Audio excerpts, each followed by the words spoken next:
이사야 4장입니다. 우리 이사야 4장 말씀이 굉장히 짧습니다.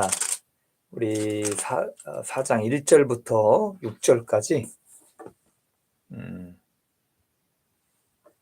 보시겠습니다. 제가 읽겠습니다. 4장. 그날에 7 여자가 한 남자를 붙잡고 말하기를, 우리가 떡을 먹으며 우리 옷을 입으리니 다만 당신의 이름으로 우리를 부르게 하여 우리가 수치를 면하게 하라 하리라. 그날에 여호와의 싹이 아름답고 영화로울 것이요 그 땅에 솟아는 이스라엘의 피난한 자를 위하여 영화롭고 아름다울 것이며, 시온에 남아 있는 자, 예루살렘에 머물러 있는 자, 곧 예루살렘 안에 생존한 자 중 기록된 모든 사람은 거룩하다 칭함을 얻으리니, 이는 주께서 심판하는 영과 소멸하는 영으로 시온의 딸들의 더러움을 씻기시며 예루살렘의 피를 그 중에서 청결하게 하실 때가 됨이라. 여호와께서 거하시는 온 시온산과 모든 지폐 위에 낮이면 구름과 연기, 밤이면 화염의 빛을 만드시고 그 모든 영광 위에 덮개를 두시며, 또 초막이 있어서 낮에는 더위를 피하는 그늘을 지으며 또 풍우를 피하여 숨는 곳이 되리라. 아멘. 여러분, 이 4장 1절은 3장으로 원래 들어가야 되는 말씀이에요. 여러분들 그렇게 좀 참고를 그렇게 하시면 될 것 같습니다. 그래서 원래 4장의 말씀은 2절부터입니다. 2절부터 6절까지가 4장의 말씀으로 들어갑니다.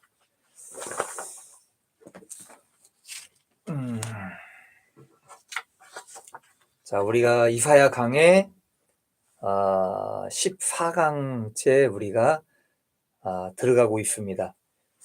오늘 제목이 저는 이렇게 정해봤습니다. 나는 시온에 남아있는가? 시온에 남아있는가? 여러분, 북이스라엘이 BC 722년에 멸망을 하게 됩니다. 그러니까 예수님께서 태어나시기 한 700년이 전이죠. 전 상황이죠. 그리고 나서 약 130년 정도가 흐르고 나서 BC 586년에 남유다가 멸망을 해요. 이 남유다가 멸망을 하고 나서 이 바벨론 유수가 시작이 됩니다. 자, 그래서 우리가 이 이사야를 배울 때 분명히 알아야 하는 것이 있어요. 첫 번째는 뭐냐면 남유다가 왜 멸망을 당한 것인가? 여러분들이 꼭 알으셔야 돼요. 남유다가 왜 멸망을 당했는가? 자, 두 번째는 이 바벨론 유수를 통해서 유대민족은 어떤 연단을 받는가? 바벨론으로 끌려가죠. 그죠? 포로로 끌려갑니다. 그 포로를 끌려가서 어떤 연단을 거기서 받는가? 여러분들 아셔야 돼요. 자, 세 번째는 뭐냐면, 이런 유대민족을 향한 하나님의 뜻이 무엇인가? 도대체 하나님의 뜻은 무엇입니까? 이런 가운데서 우리가 또 알아야 할 것이 무엇인가? 멸망당하고 바벨론으로 끌려가서 고통을 당하고 하나님의 뜻이 이 가운데서 어떤 것이고 라는 것들을 우리가 알아야 되지만, 이 가운데서도 우리가 또 알아야 되는 게 있다. 뭐냐? 오늘 말씀에 하고 있죠. 오늘 말씀에. 시온.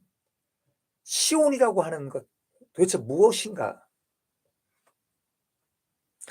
여러분, 이 시온이라고 하는 것은요, 정체성과도 같은 거예요. 여러분, 정체성이 뭡니까? 여러분이 가지고 있는 정체성이 뭐예요?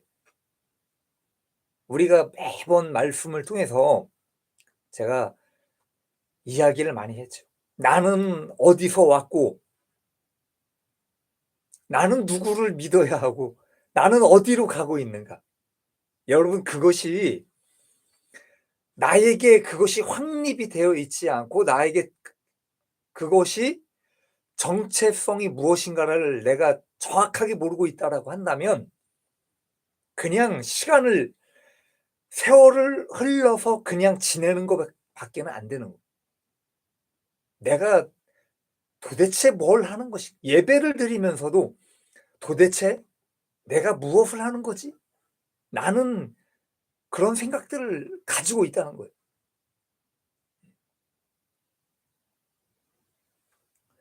자, 그래서 여러분, 이 정체성이라고 하는 것은요, 여기 지금 시온이라고 하는 것은 신앙과 같은 거예요. 구심점. 여러분의 구심점이 뭡니까?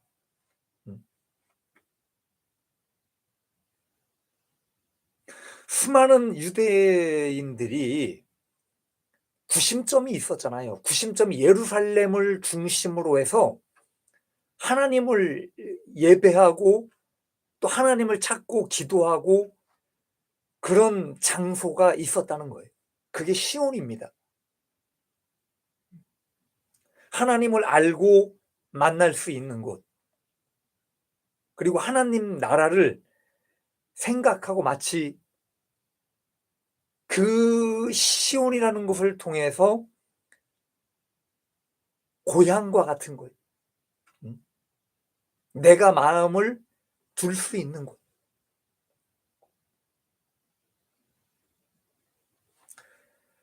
그래서 여러분, 이 시온이라고 하는 것은요, 여러분이 항상 생각을 하고 계셔야 됩니다. 내가 가지고 있는 정체성이 무엇인가를 항상 생각을 하고 있어야 돼요. 여러분, 정체성을 잃어버렸을 때에 하나님은 그것을 범죄로 여기셨기 때문에 그 정체성을 잃어버린 유대민족에 대해서 그에 합당한 징계와 벌을 허락하신 거예요. 정체성을 잃어버렸어. 그렇기 때문에 바벨론으로 끌려간 겁니다. 이것은요, 한 개인에 관한 어떤 문제이기도 하겠지만 더 크게 본다면 민족과 나라 전체가 몇십 년이라는 시간 동안 국가를 잃어버린 거예요. 종교와 자유를 잃어버린 상태에서 시련과 고통과 연단을 겪는 결과를 가져오게 됐다는 겁니다. 정체성을 잃어버렸기 때문에 그 민족 전체가 엄청난 고난을 받은 겁니다. 여러분, 창세기를 통해서 우리는 가장 좋은 예를 보여주십니다. 어떤 내용이 나옵니까? 창세기에. 이 우주 만물을 지으시고 사람을 지으신 하나님께서 히브리 백성을 선택을 하셔요. 자, 그러나 아브라함의 자손인 이스라엘 민족이 이방 민족과 섞여 삽니다. 이방 민족과 섞여 살 때에 정체성이 희미해질 수밖에 없는 거예요. 무려 430년을 같이 삽니다. 이방인 민족과. 저는요, 명절 때가 됐든,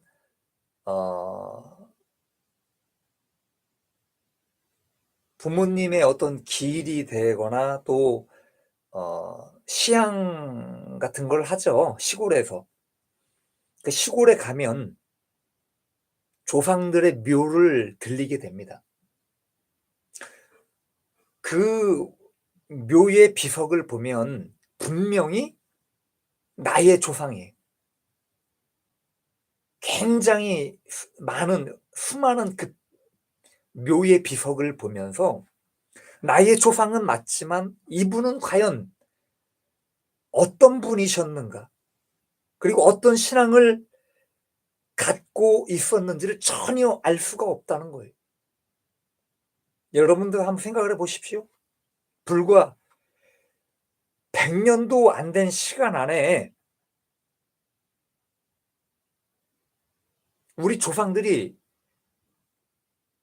어떤 일을 했는지를 알 수가 없습니다, 전혀. 이야기만 듣죠. 우리 조상은 어떤 분이셨다라고 이야기만 듣습니다. 저는요, 조상들의 이름도 잘 몰라요, 사실은. 그런 거예요. 여기 지금 하물며 히브리 백성들이요, 하나님의 택함을 받기는 했지만 430년이라는 시간을 한번 생각을 해 보십시오. 그냥 10년, 20년도 아니에요. 430년이라는 시간을 한번 생각을 해 보십시오.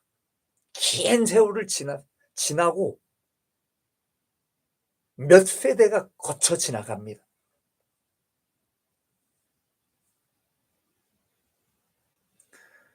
얼마나 우상을 접했을 것이며 그 시간 동안에 이방 민족과 얼마나 많은 피를 나누었겠습니까? 그럴 때에 아브라함이 믿던 그 하나님의 존재에 대해서 듣기는 했지만, 이야기를 들었지만, 우리가 들은 그 하나님을 우리가 믿고 찾아야 하는가?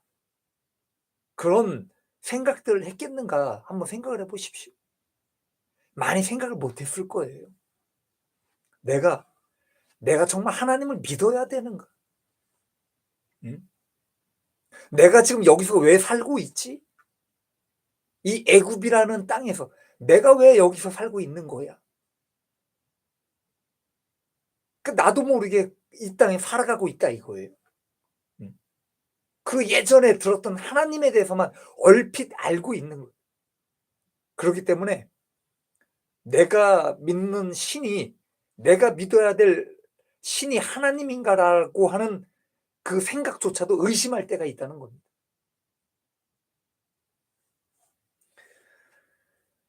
여러분, 이스라엘 민족이요, 애굽에서 430년을 살아갈 때에 종살이를 합니다. 그 종살이를 통해서 얼마나 많은 고통을 겪게 됩니까? 수많은 노역을 겪으면서 죽을 것만 같은 그 힘든 상황 속에서 다시금 누구를 찾는가? 다시금 하나님을 찾게 돼요. 나에게 희미해져 있던 그 이름조차도 희미해져 있던 그 하나님이라는 존재를 붙들기 시작을 하는 거예요. 하나님, 내가 들었던, 옛날에 내가 들었던 그 하나님, 우리를 구해 주십시오. 우리를 살려 주십시오. 우리를 이 종살이에서 해방시켜 주십시오라고 기도를 하기 시작을 하는. 그리고 출애굽이라고 하는 하나님의 구원의 역사를 보게 되는 거예요. 여기 오늘 남유다는요, 예루살렘, 곧 시온이라고 하는 곳에서 하나님을 섬기고 예배하고 모든 유대 민족의 신앙의 중심지가 바로 이 시온이라고 하는 것입니다. 3절은 말씀을 하지요. 시온에 남아있는 자, 예루살렘에 머물러 있는 자, 곧 예루살렘 안에 생존한 자 중 기록된 모든 사람은 거룩하다 칭함을 얻으리라.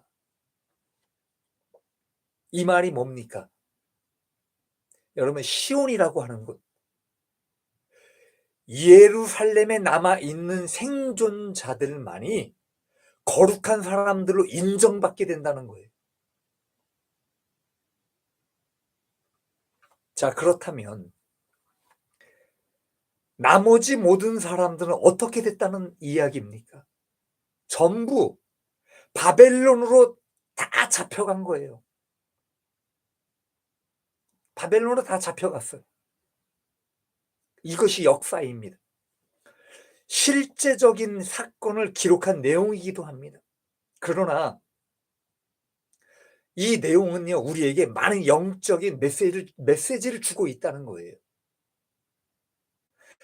시온에 남아 있는 사람들이 정말 신앙이 좋아서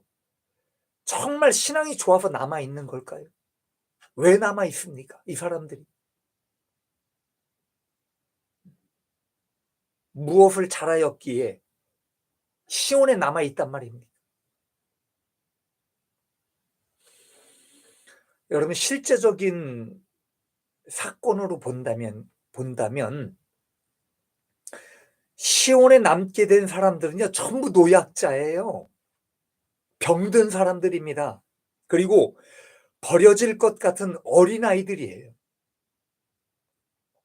이들은 끌려가도 아무 쓸짝 없는,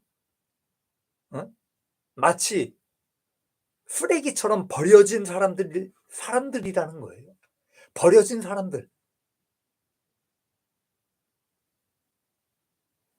그런 하찮고 아무런 무가치한 사람들이 전부 시온에 남았다는 거예요.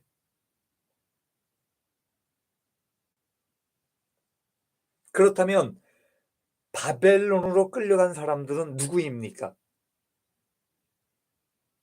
우리가 계속 말씀을 통해 배웠지요. 첫째는 교만한 사람들이 끌려간 것. 두 번째는 우상을 섬기는 자들이었죠. 세 번째는 그런 사람들 중에서 가장 건강하고 쓸만한 사람들은 전부 다 바벨론으로 전부 다 끌려갑니다.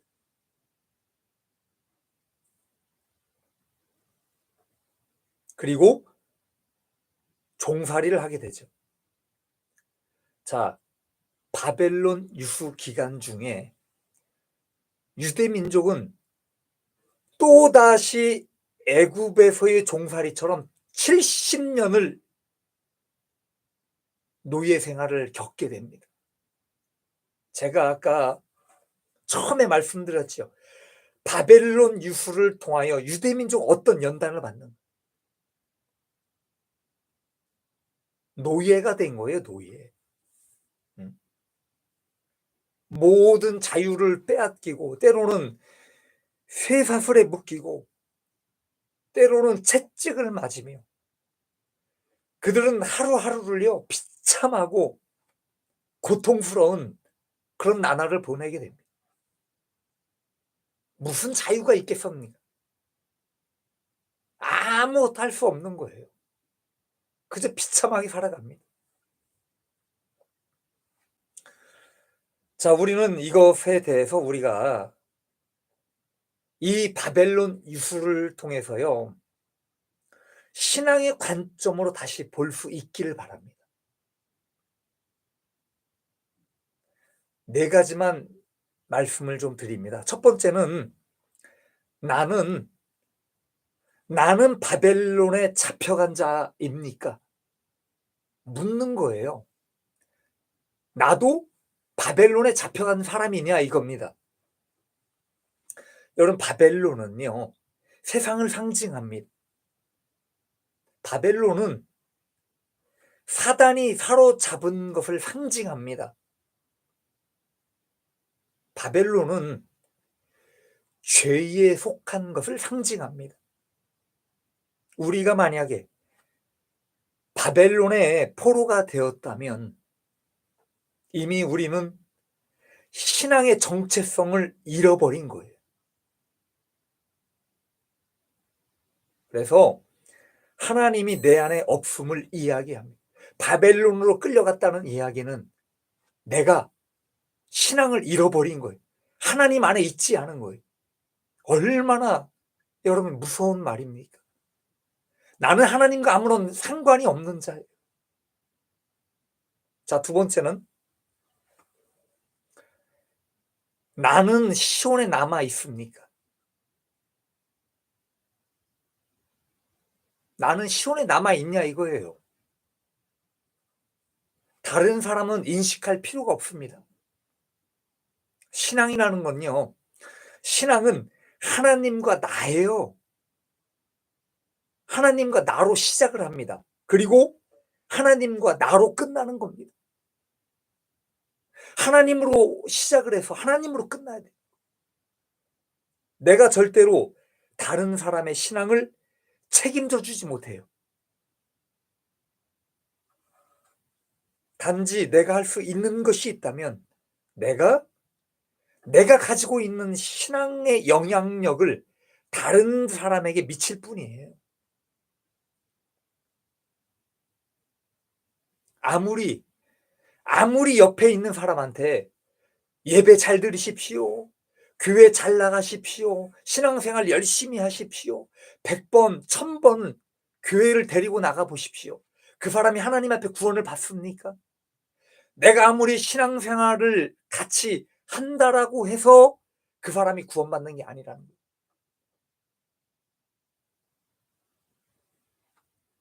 자, 그렇기 때문에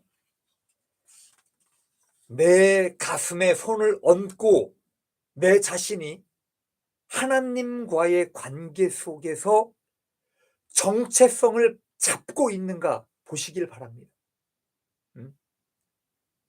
내가 시온에 남아 있다면 나는 하나님을 떠나지 않은 거예요. 나는 하나님을 의지하는 겁니다. 항상 하나님을 믿고 따르는 사람이라는 거예요. 자, 그래서 내가 내 삶 속에서 정말 이 신앙의 정체성을 가지고 항상 하나님을 바라보고 의지하며 살아가고 있는가? 그래서 신앙의 온도계로 나를 점검해 보십시오. 내가 시온에 남아 있는가? 바벨론으로 잡혀갔는가? 한번 점검해 보십시오. 자, 세 번째는 누가 더 복이 있는 자인가? 내가 바벨론으로 잡혀갔다고 해서 좌절할 것도 아니에요. 그리고 시온에 남은 자라고 해서 교만할 것도 아니라는 거예요. 나는 시온에 남아 있기 때문에 안전한 자요. 하나님 앞에 구원받은 자라고 교만해서도 안 된다는 겁니다. 생각해 보십시오. 내가 아무리 생각해 봐도 바벨론의 포로가 된 상태로 보이신다면 회개하면 돼요. 회개하십시오. 엎드리십시오. 돌이키십시오. 내가 받는 이 고통과 아픔과 연단을 통해서 더 하나님을 찾고 하나님을 의지하고 하나님을 구하는 거예요. 그러면 돼요. 내가 뭔가 잘못된 삐딱한 그런 상황 가운데 놓여 있습니까? 돌이키십시오. 그러면 돼요. 더 하나님을 의지하십시오. 그러면 됩니다. 자, 시온에 남아 있다라고 생각하시는 분들은 더 겸손하십시오. 더 기도하십시오. 그리고 내가 가지고 있는 이 자유와 행복과 하나님 안에서의 어떤 기쁨과 그리고 이 믿음과 이런 영향력들을 다른 이에게 오히려 나눠주고 다른 이에게 영향력을 끼치십시오. 가장 중요한 것은 무엇이냐? 하나님을 잃지 않는 자가 복이 있다는 거예요.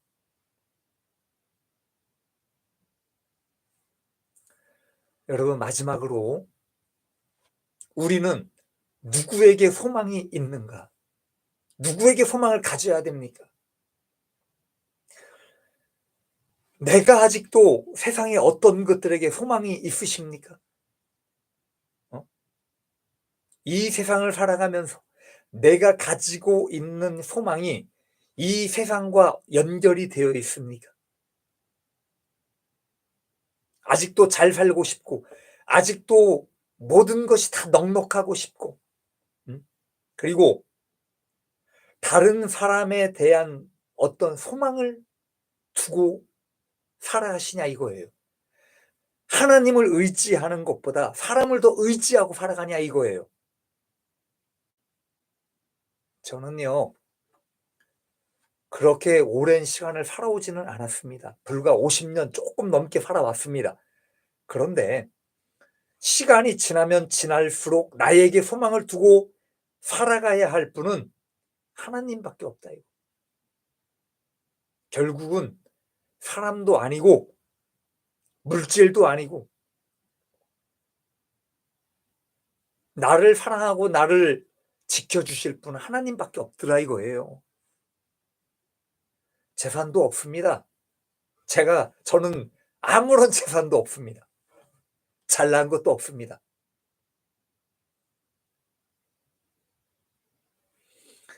아무리 생각해 봐도요, 이 세상에서 소망을 둘 만한 것이 아무것도 없어요.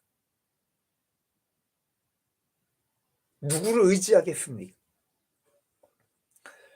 오늘 2절의 말씀에 이런 말씀을 하죠. 그 날에 대해서 분명히 이야기를 합니다. 그날,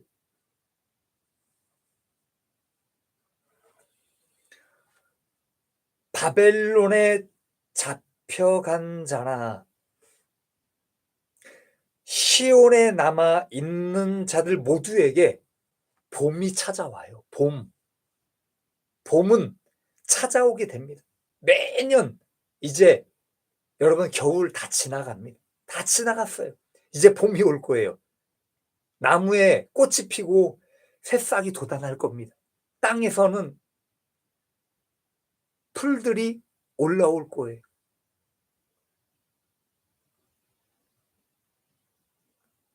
여러분들이 좋아하시는 땅두릅이 올라올 겁니다. 땅에서.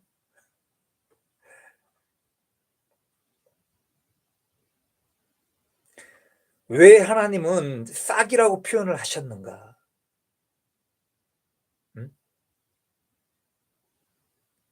겨울의 연단과 고통을 겪어내며 그 추위와 눈보라와 그 얼음장 같은 그 추위를 겪어내며 하나님을 찾고 의지하는 자들에게 새 소망의 싹처럼 신앙의 회복이 일어나게 된다는 거예요. 그 힘든 상황들을 잘 견디고 그래도 죽을 것 같은 그 상황 가운데 하나님을 의지하고 찾는 자들에게 이 봄의 싹처럼 올라온다는, 신앙의 회복이 일어난다는 겁니다. 시대적으로 포로 귀환이 일어났지요. 바벨론으로 잡혀갔던 유대 민족이 다시 포로 귀환이 일어납니다. 그리고 예루살렘 성전이 재건이 됩니다. 그리고 몇백 년이라는 시간이 흐르고 나서 예수 그리스도의 탄생이 일어납니다. 또 예수 그리스도의 죽음을 통해서 어떤 일이 벌어지느냐? 로마가 기독교로 공인이 됩니다. 복음이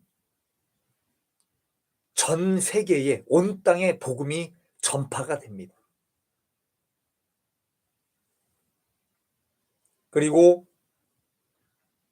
우리는 주님의 재림을 기다리며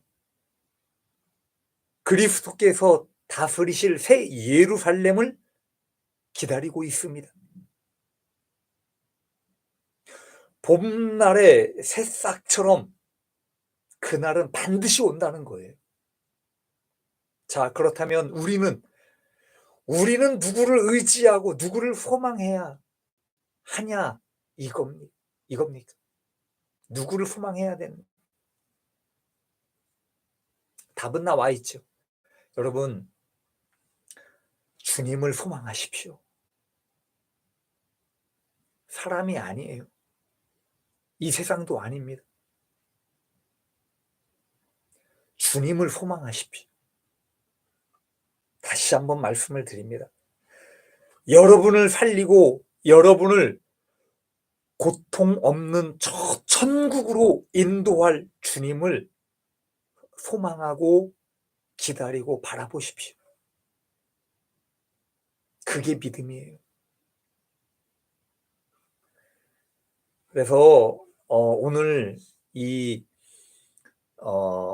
이사야 4장의 말씀은요, 봄날이 오는 거예요. 그래서 나는 시온에 남아 있어야 돼. 바벨론으로 잡혀갔다 할지라도 그 속에서 우리는 주님께 더 기도하고 주님께 더 매달리고 나의 정체성을 잃어버리면 안 돼. 절대로. 어떠한 상황 가운데서도 하나님께 향한 정체성을 잃지 마십시오. 내가 눈에 보이는 것 없고 손에 잡히는 것 없다 할지라도 지금 나에게 현재 하나님이 나에게 음성을 들려주시지 않는다 할지라도 끝까지 하나님을 믿고 의지하고 바라보는 겁니다. 그게 믿음이에요.